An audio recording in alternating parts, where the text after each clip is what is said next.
to talk more about these issues is California's Superintendent of Public Instruction, Tony Thurmond. Thank you so much for being here with us today. We appreciate it. Thanks for having me. Let's start down there in Southern California. In LA, the teachers union and the district, they are back at the bargaining table. Yeah. You were just down there. How encouraged are you to hear that they are negotiating once again? You know, I'm encouraged. Things had been at impasse, and I was with the mayor and the leadership of the union yesterday, and they agreed that they'd get back to the table, and I'm encouraged that they're back at the table and bargaining and trying to find a resolution, a quick resolution to this strike. But we still have, you know, a lot of teachers who are on the picket lines and a lot of students who are not showing up for classes. Pretty concerning. It is, and I have a lot of respect for the teachers and the students who are actually out on the picket line. They're in rain and tough conditions, but they're really lifting up their voices and saying that they need more as it relates to smaller class sizes and more counselors and more librarians. And these are the things we need in the state.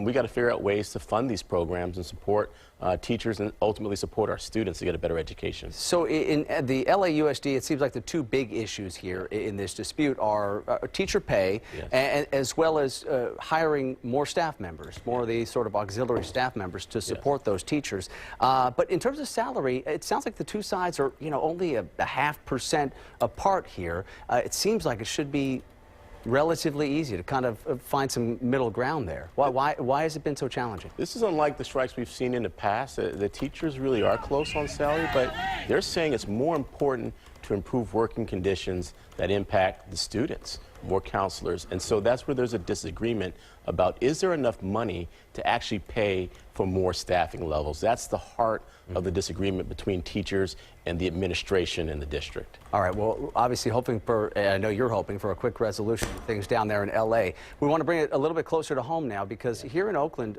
tomorrow, some teachers and staff members at some of the schools in the district are planning to hold a sick out here as negotiations continue for what the teachers are hoping will be a new contract sometime soon. How concerned are you about the possibility of a strike here in Oakland?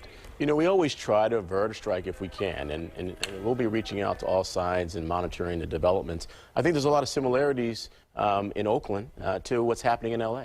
The teachers here are also saying improve working conditions, improve pay, but do things that support public education and our students. Now, I think the key is what they're in fact finding right now and trying to agree on how much money is available. I think the key is what can we do to avert the strike, and we'll be doing all that we can to help. And you know, in LA and as well as here in Oakland, these school districts are simply saying, look, we would love to pay you more, and we appreciate the hard work that you're doing as teachers, but we simply do not have the money in our budget. I mean, you know, the Oakland Unified School District is facing a $30 million shortfall going into next year. Yes. Where do they find the money? You know, we worked with, you know, I was in the legislature this past year, and we worked quite a bit to try and find resources for Oakland Unified. And as you say, they may have to make some major cuts. And so that's why I said we got to get everybody together to talk about what's realistic. You know, the teachers here, they're joining a conversation that's happening nationwide.